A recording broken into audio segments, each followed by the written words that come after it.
Junior doctors employed by district health boards have announced they will strike for a second two-day period this month. The industrial action is set to disrupt treatment for non-urgent patients, with scores of specialist appointments and elective surgeries now being rescheduled. The NZ Resident Doctors Association has this afternoon released plans to strike between January 29th and 30th. It comes a day after the group confirmed that a 48-hour period strike would take place next week starting at 7 a.m. on Tuesday until 7 a.m. on Thursday, after mediation with DHBs failed to come up with anything they agreed on.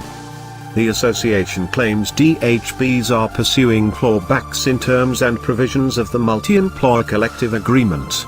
NZRA said the DHB team's clawbacks would remove the protection of the union and expose vulnerable junior doctors to disruptive and dangerous work conditions. The association's senior advocate, David Munro, said, "Their residential medical officers are more determined than ever not to accept clawbacks to their terms and conditions. This vote for a second strike testifies to their resolve. The RMOs are clearly not going to be backing down." NZRA said the DHB team's position meant junior doctors could be moved to any hospital in the country as district health boards see fit and required to work more than 16 hours in a row without guarantee of rest or safety.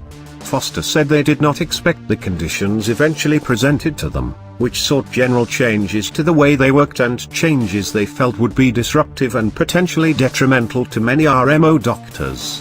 "We entered into that process to try and renegotiate with the DHBs to get something that would be acceptable to our members, with improvements to the conditions. But unfortunately, all we've been offered is clawbacks in terms of our terms and conditions of employment, which has been a real shame, actually.